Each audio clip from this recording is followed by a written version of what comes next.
கோவை மாவட்டம் இன்னைக்கு தமிழ்நாட்டில் மிக மிக முக்கியமான மாவட்டமா இருக்கு. சென்னைக்கு அடுத்தபடி ஒரு பெரிய இரண்டாவது மாநகராட்சியா இருக்கு. இப்ப கோவை மாவட்டம் இந்த அளவுக்கு வளர்ந்திருக்குன்னா அதுக்கு காரணம் திமுகவா அதிமுகவான்னு மக்களுக்கு ஒரு கேள்வி இருக்கு.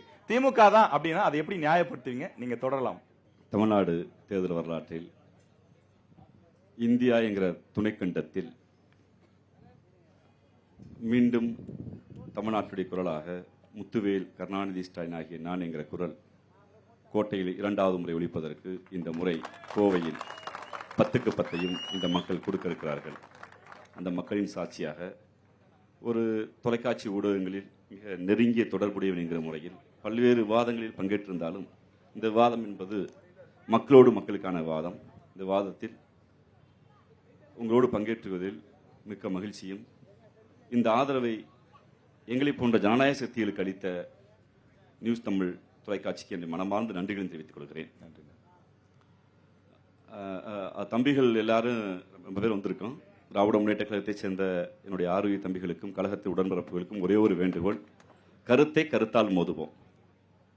நமக்கு ஒரு கருத்து இருக்கலாம்.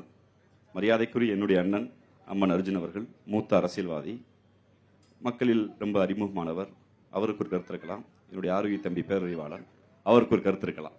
இந்த கருத்தை கருத்தால் எதிர்கொள்வோம்.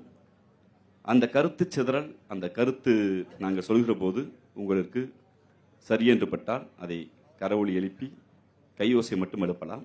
மற்றபடி நாம் எங்களுக்குள் கருத்து மோதல் இருக்கலாம், அது மக்கள் மோதலாக கூடாது என்கிற ஒரு வேண்டுகோளை வைத்து, கோவையில் திராவிட முன்னேற்ற கழகம் என்ன செய்திருக்கிறது என்கிறதா இந்த 3 நிமிட வாய்ப்பு நான் பார்க்கிறேன். இதிலிருந்து 3 நிமிடம் தொடங்கலாம். சரிங்களா? மரியாதைக்குரிய இந்த நாட்டுடைய பிரதம அமைச்சர் நரேந்திர மோடி அவர்கள் மரக்காணம் வந்தார். மரக்காணம் வந்த நரேந்திர மோடி அவர்கள் எதிர்க்கட்சியுடைய முதலமைச்சர் வேட்பாளர் என்று அண்ணா திராவிட முன்னேற்ற கழகத்தால் மட்டும் சொல்லப்படுகிற பெரும் மரியாதைக்குரிய முன்னாள் முதலமைச்சர் எடப்பாடி பழனிசாமி அவர்களை மேடையிலே வைத்துக் கொண்டு, இரட்டை இன்ஜின் சர்க்கார் அமைய வேண்டும், இரட்டை இன்ஜின் சர்க்கார் அமைந்தால்தான் இந்த மாநிலத்துக்கு தேவையான நிதியை நாங்கள் கொடுப்போம், நீங்கள் இந்த கூட்டணிக்கு வாக்களித்தால் இந்த மாநிலம் சிறப்போடு இருக்கும், எனவே நீங்கள் இந்த கூட்டணிக்கு வாக்களிங்கள் என்று வாக்கு கேட்டார். சொல்லுவது அந்த நாட்டுடைய பிரதம அமைச்சர்.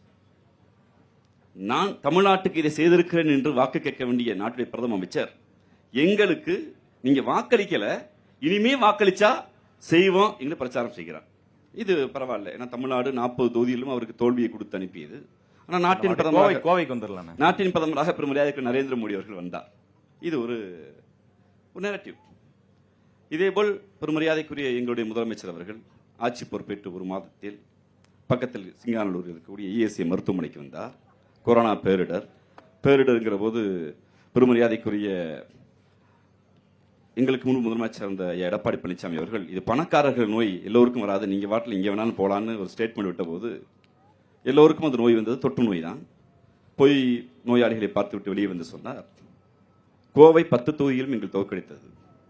ஆனால் நான் ஒன்றை சொல்ல விரும்புகிறேன், வாக்களிக்காதவருக்கும் சேர்த்து ஒரு ஆட்சியை கொடுக்க வேண்டும் என்று நாங்கள் விரும்புகிறோம். வாக்களித்தோர் வாக்களிக்காதவருக்கும் இணைந்த ஒரு ஆட்சியை கொடுக்க போகிறேன் என்று சொன்னார். அதுதான் பெருமரியாதைக்குரிய மாண்புமிகு இந்தியாவின் பிரதம அமைச்சர் நரேந்திர மோடி அவர்களுக்கும் தமிழ்நாட்டுடைய முதலமைச்சர் பெருமரியாதைக்குரிய முத்துவேல் கருணாநிதி ஸ்டாலினுக்கான மாண்பு. இந்த 5 ஆண்டுகளில் இல்லை கடந்த ஆண்டுகளில் நீங்கள் எதை செய்தீர்கள்? இங்கு உட்கார்ந்திருக்கிற பல பேர் கோவை என்கிற கோவன் புத்தூர், கோவன் என்கிற ஒரு பழங்குடி வேந்தன் கட்டி எழுப்பிய கோவையில் பூர்வீகமாக கொண்டவர்களா பிறந்தவர்களா இல்லை என்று எனக்கு தெரியாது. ஆனால் இந்த கோவையை நோக்கி பல பேர் இன்று வந்திருக்கிறோம் என்றால் இந்த கோவையை கட்டி எழுப்பிய பெருமை தலைவர் கலைஞரை சாரும். தமிழ்நாட்டில் முதல் மேம்பாலத்தை, அவினாசி மேம்பாலத்தை கட்டி முடித்தார். கட்டி முடித்த கையோடு கோவை என்பது வேளாண் நிலங்கள் செழித்து நிற்கிற நிலம். அதனால் முதல் வேளாண்மை கல்லூரியை பெரும் மரியாதைக்குரிய அன்றைய வேளாண் துறை அமைச்சர் அன்புலார் அவர்கள் இருந்தபோது வடவழிக்கு பக்கத்தில் கட்டி கொடுத்தார். வேளாண் துறைக்கும் கட்டமைப்புக்கும் ஒன்று. வளர்ந்து வருகிற ஐடி செக்டார், வளர்ந்து வருகிற தகவல் தொழில்நுட்பம் வளர்ந்து வருகிறது. தகவல் தொழில்நுட்பம் வளர்ந்து வருகிற போது படித்த இளைஞர்கள் எங்கே போகலாம் என்கிற போது மினி ஊட்டி என்று அழைக்கப்பட்ட இந்த கோவையில் சென்னைக்கு அடுத்தபடியாக முதல் டைட்டில் பார்க்கை இங்கே விளாங்குறிச்சியில் கட்டி முடித்தார். அதோடு நிறுத்தவில்லை. தகவல் தொழில்நுட்பத்தின் நகராக கோவையை மாற்றிவிட்டு சுற்றிருக்கக்கூடிய இன்றைய சிறு குறு தொழில் நிறுவனங்கள் வளருவதற்கும் சிப்காட் என்று அழைக்கப்படுகிற அந்த சிப்காட் நிறுவனங்களை 13 சிப்காட்களை உள்ளே கொண்டு வந்து முதலில் கோவை வந்தால் யார் வேணாலும் வாழலாம் என்கிற ஒரு தொழில் நகராக உண்டு செய்வதற்கு. அப்ப அன்னைக்கு இருந்த மான்செஸ்டர் என்னாச்சுங்க? அந்த மான்செஸ்டர் பல முறைகளில் இந்த ஊர் தகவல் தொழில்நுட்பம் என்கிற இடத்தில் வளர்கிற போது பெரிய பெரிய கொள்கைகளால் வீழ்ந்து போனது உறக்கப்படுறது. ஆனால் சிறு குறு தொழில்களை மீட்பதற்கு தலைவர் கலைஞர் செய்திருக்கக்கூடிய மகத்தான சாதனையாக பார்க்கப்பட்டது. அது ஒரு பக்கம்.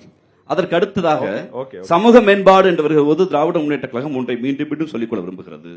விளிம்பு நிலை மக்களாக இருக்கக்கூடிய அருந்ததிய மக்களுடைய உள்ஒதுக்கீடை அறிமுகம் செய்து இந்த மண்ணில் சாதாரண சாமானிய மக்களையும் அரசு அதிகாரத்தில் கொண்டு வந்ததோடு உழைக்கிற மக்களாக எக்கனாமிக்கலி நாங்க வெல் என்று சொன்னாலும் சோசியலி எஜுகேஷனலி பேக்வர்டாக இருக்கிறது என்று கொங்கு வேளாளர் சமூகத்தை ஒரு பேக்வர்ட் கம்யூனிட்டிக்குள்ளே கொண்டு வந்து இடஒதுக்கீடு உச்ச அதிகாரத்தை கொண்டு வந்து டெவலப்மெண்ட், இன்னொரு பக்கம் சமூக மேம்பாடு என்று அடித்தளத்தை கோவைக்கு தலைமகன் பெரும் மரியாதைக்குரிய தமிழின தலைவர் கலைஞர் அவர்கள் என்று பிரச்சாரத்தை தொடங்குகிறேன். அடுத்த சுற்றுக்கு நன்றி நன்றி நன்றிண்ண. தொடர்ந்து கோவை மாவட்டத்திற்கு திமுக என்னென்ன நலத்திட்டங்களை கொண்டு வந்திருக்கிறது, இளைஞர்களுடைய வேலை வாய்ப்பாக இருக்கட்டும், அதே போல கட்டமைப்பு சார்ந்த விஷயங்களாக இருக்கட்டும், என்னென்ன விஷயங்களை கொண்டு வந்திருக்கிறோம் என்று அண்ணன் ராஜீவ்காந்தி அவர்கள் விளக்கினார்.